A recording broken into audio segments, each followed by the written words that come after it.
All right, good afternoon. We are joined by the crew chief of the number 20 Toyota Camry for Joe Gibbs Racing, Adam Stevens. Congratulations, Adam, on the win today.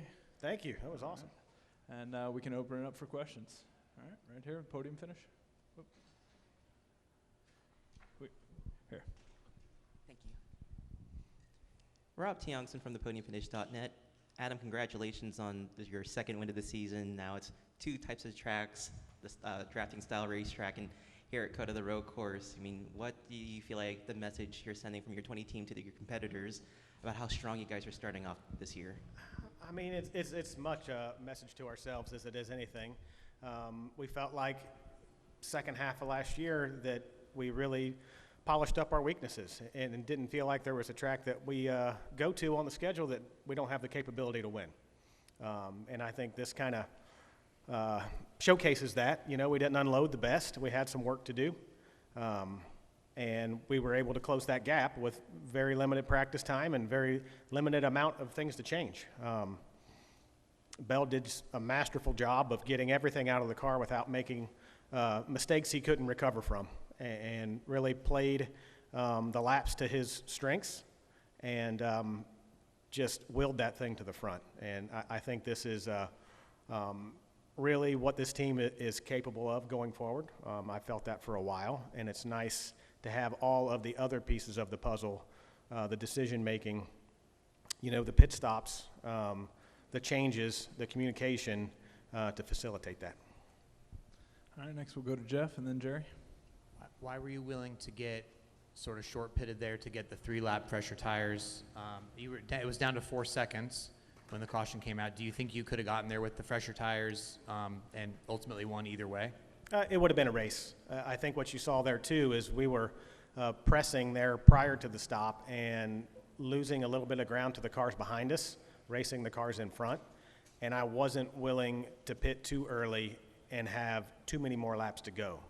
If I would have covered immediately, I felt like the laps remaining post-stop would put us in an uncomfortable zone on those rear tires. I didn't know we were going to get a caution downstream, obviously, but that's what I was protecting against. And I really felt like if we let the 24 go, that those two would get to racing each other and we would quickly close that gap. I was just protecting against having some rear tires at the end. And Jerry?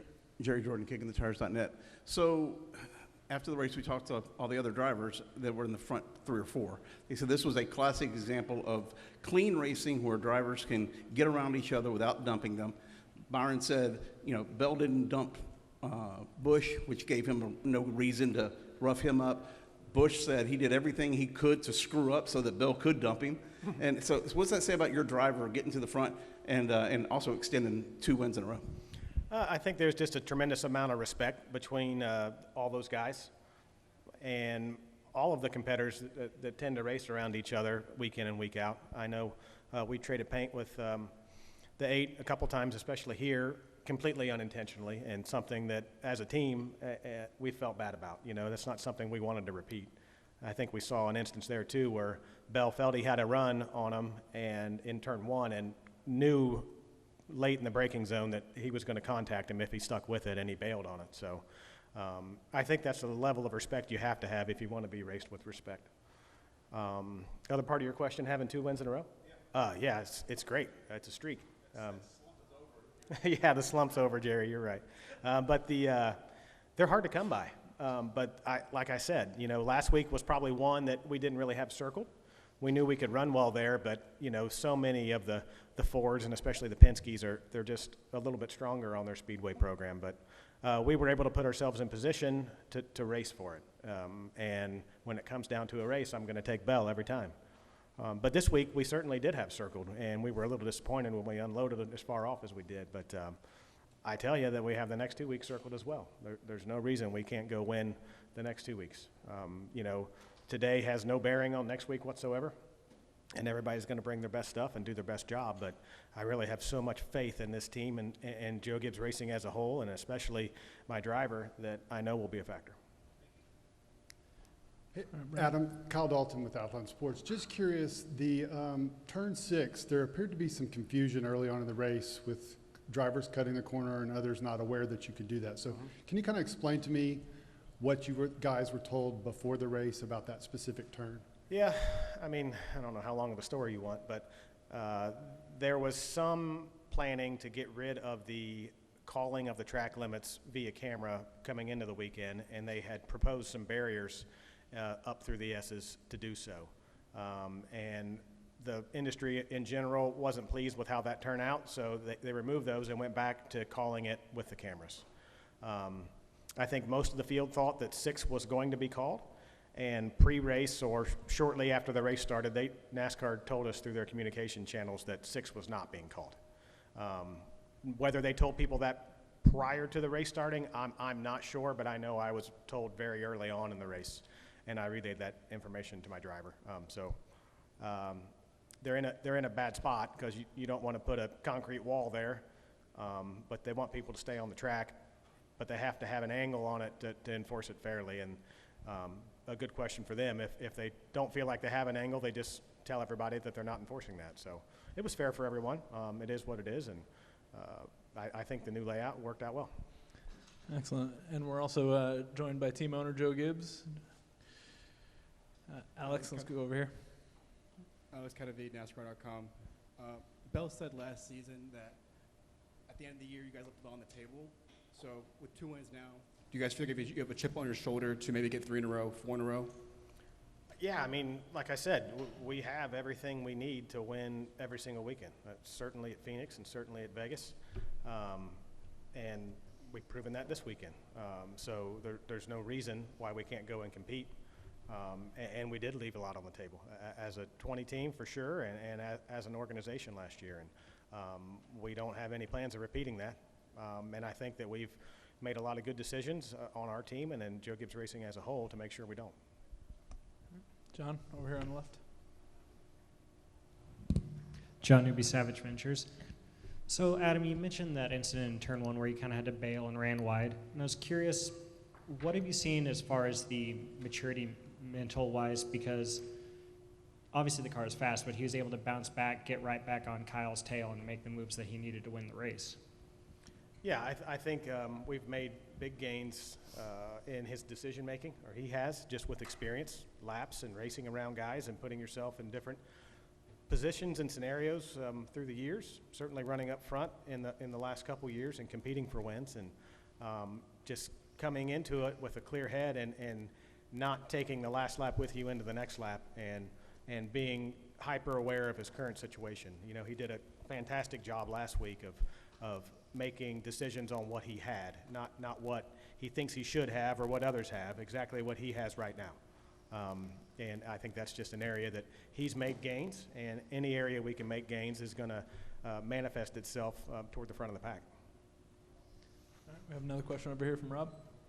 Rob Tianson from the podiumfinish.net. My question goes to Coach Gibbs. Coach, you know, you've had the success from football and obviously with this team over the last 25 years, 26 years. And I'm just curious, you know, when you see such a great combination like with Adam and Christopher, and you think about your days in the football field, you know, how would you describe your chemistry and just how much synergy there is with this 20 team? Yeah, I think in football, every now and then you got a team that really had a great feeling about themselves, were really confident, and a great chemistry. And so it doesn't happen often, and it doesn't carry over from one year to the other. But when you kind of get that, I think it's a great feeling when you see it as a coach or an owner. And I think that's what we have with the 20 team. Adam, great leader, I think. And I think he's got a young guy there that's gaining confidence. And I think the whole team, the pit crew, I do think it's hard to put everything together in Cup, but I do think we, like Adam said, I think we do have it all together. God's given us a great group of people, and we have great support people back at the race shop. I hate it for them that they're not in the winner's circle with us, but we'll get them tomorrow and hang a banner and tell them how much we appreciate them. All right. And Adam, I know we got to get you out of here, so any last questions for Adam before we keep going with Coach? No? All right, Adam, thank you for your time. Appreciate it. Thank you. Hope to see you soon. All right, and Coach, if you have a few more minutes, we got one from Justin in the middle. Yeah. With Athlon Sports, kind of something a little separate and on the side, but I asked Christopher Bell yesterday. He's on the playoff committee that was just introduced. So I was just curious if you have talked with Christopher about that and like kind of what you're hoping to see from that playoff committee. I have not, and I've had really very little conversation with anybody there. I do think it's good to study it. What we want to do is try and make sure that we're rewarding the best team for that year. And so it's really important that everybody kind of go through that. And so I feel good. I feel good about what everybody's going to come up with. I haven't been in it. I do think that over these, since we went to this format, if you kind of look back, we've rewarded real good teams every year. But I think it's also, you know, I think it's something to study for sure. All right. Thank you. Any last questions for Coach? All right, Coach, Thank thank you for y'all. your time. Appreciate it. Appreciate you.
joined by the driver of the number 22 Toyota Camry and today's winner, Christopher Bell. Christopher, congratulations on the win. Thanks for joining us. We can start it off over here with John. John Newby, Savage Ventures. So I was talking to William after the race, and he said the end of the race was how it should be. You guys used a little bit of contact, but nobody was going to wreck each other because you have, complete respect, and you were all, top 5 in points. I was curious, from your perspective, like, how aware are you of which drivers are behind you in those closing laps? Yeah, definitely really, really aware, and it was very refreshing and fun to see a clean race play out. And last year, obviously I had the mishap with Kyle Busch, and I pride myself on racing respectful, and I feel like my image around the garage is respected in that aspect, and people know that I race clean. And William repaid that today. He ran extremely hard, but fair and clean, and we saw a heck of a race out of it. All right, we'll stay over here with Rob. Rob Tiongson from the podiumfinish.net. Christopher, congratulations on your second win of the season, second in a row.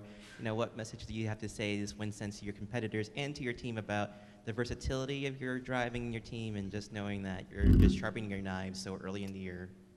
I don't know. I mean, I don't really have a message to send to any of them, but it's nice to be able to capitalize on race wins. And last year there were so many race wins that got away whenever I had the fastest car. And the last 2 weeks at Atlanta and here, I kind of won without the fastest car. So it's really nice to get those back that I lost last year, and I'm excited about what's to come. We have high expectations and high hopes and goals for this year, and frankly the last couple of years being at Joe Gibbs Racing in this number 20 car, I haven't been living up to the standards that I hold to myself, and our goal going into 2025 is to do that my goal is to do that for myself, and I know Adam Stevens, he feels the same way. He feels that we're capable of a lot of great things, and we haven't done that yet in a NASCAR Cup Series season. So maybe 2025 will be the year. All right, going on over here to Jerry. Jerry Jordan, kicking the tires.net. You might want to watch Adam's press conference because he's like, 1 week isn't indicative of the next, and he pretty much expects you to be in victory lane for the next 2 weeks. Says they're circled. Oh, that's awesome. That's awesome. So, Kyle out there was telling us he did everything he could to screw up so that you could dump him. And the tires were gone. There was nothing he could do to hang on. How did you pass him and get by cleanly and go on to what Chase Elliott said was a masterclass in clean racing? Yeah, I mean, I can't reiterate enough how amazing it was to have such respectful, clean, and hard racing. I mean, that was just it was a beautiful ending to a race. And Kyle Busch, whenever he got out front, I just was like, I'm trying my hardest to get position on him, to outbrake him, and he was attacking his brake zones so hard that I could not get there. And there was once I had to abort. I'm sure everyone saw it getting into one. I'm like, all right, I got him now. I got him. And I drove in there and locked the rears up, and I'm like sliding, and I had to go right to try and miss him. Thankfully, I did miss him. And yeah, I mean, whenever I got out front, I had been struggling on the long run, and I think probably we all were, but I've been falling it back compared to my competitors all race. So I thought maybe once I got in the lead, I could be good, but I was just slipping and sliding around like we all were. And, I was just concentrating on not beating myself. And it wasn't the cleanest laps that I ran at the end, but they were enough to hold on. All right. Right in the middle here with Dustin. Dustin Albino, JSK. Christopher, you mentioned the mishap from last year. How did that change your approach in the way you raced Kyle today? Yeah, I mean, I don't think it changed my approach at all. It certainly, I don't know. I mean, I didn't want to do that again, and I wasn't going to put myself in jeopardy to, make contact and ruin his race. But I don't think it affected, how I raced him or anything. I just was trying to put the pressure on him, and his tires eventually gave up, and he slipped getting into I think it's 15, and allowed me to get inside of them, and then the race was on from there.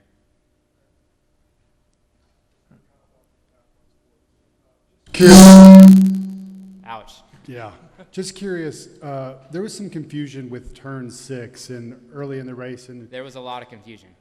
all right, elaborate for me, please. Well, I was watching the Xfinity race yesterday, and I saw several guys cut turn 6 and not get penalties. And I'm like, man, that's really weird, really weird. And then early in the race, I saw several competitors in front of me cut turn 6 and break the rule. And thankfully, Adam got on the radio, I don't remember what it was, probably lap 20, 30, and he's like, hey, they're not going to police track limits in turn 6. So that changed the way that all of us attacked turn 6, and it changed the race for sure. For the better or the worse, I don't know, but it definitely changed the style of, or the technique that you use to get through there. And another one right in the middle here. Bobby Chaffee, Texas Sports Unfiltered. Christopher, early in the year, you thanked Joe Gibbs for letting you do other racing, chili bowls, micro sprints, super late model stuff like that. Number one, did that help you today with all the craziness on the track and loose and all that? And how does that, I mean, obviously you got 2 out of 3 after doing all that. Is that helping out your program a lot for this year?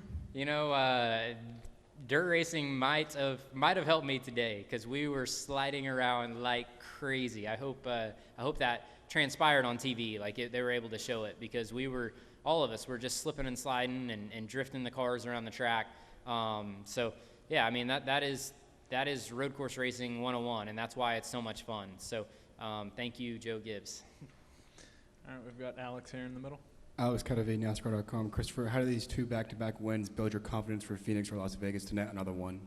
Yeah, I mean, it's amazing. It's amazing to be sitting here with, more importantly than 2 wins, is 10 playoff bonus points. And, you know, we're in a pretty good spot right now, and hopefully, you know, we can go into racetracks that are really good for us. Obviously, Phoenix was a, amazing show for the 20 car last year in the spring race. So, yeah, I mean, they're great racetracks for us, and more importantly, they are extremely important racetracks. With Phoenix being the championship event, Vegas being in the round of 8, they're 2 racetracks where you have to be good at if you're going to compete for a championship. So, yeah, everyone knows that. Everyone's going to be, bringing their best stuff, trying to see where they stack up, and taking notes for, how it goes and how to be better in the fall. All right, we got Steven here in the second row. Steven, sunfronters.com. Christopher, as you alluded to earlier, you ended last year with 694 laps led without a win. You now have 2 wins and 9 laps led the last 2 races. That's pretty cool. As a driver, is it sweeter to be there at the very end and kind of snag a win, or is it better to dominate, or are they all the same? Yeah, so that is actually a great question. That is a great question, and something that I've paid a lot of attention to over the course of my career. And I honestly, the first part of my career, really before last year, most of my wins came without leading laps, and just showing up at the end and snagging the victory. And that's great, but there is something to be said for leading laps. And it wasn't until last year that we were really able to lead laps and control races, and we didn't win as many as we should have, but it was very refreshing to be able to do that. So, in order to lead laps, the whole piece has to come together. You have to qualify well, you have to unload well, you have to have a great pit crew. And we didn't have all of those keys early on in my career until last year, where we finally, put all the pieces together. So, yeah, I have paid a lot of attention to laps led and races won, and they don't always correlate, and it's good to be able to win the races that you don't lead laps, and it sucks whenever you lead laps and don't win, but that's how it goes sometimes, and you have to look at the positives out of it. All right, we've got Justin here.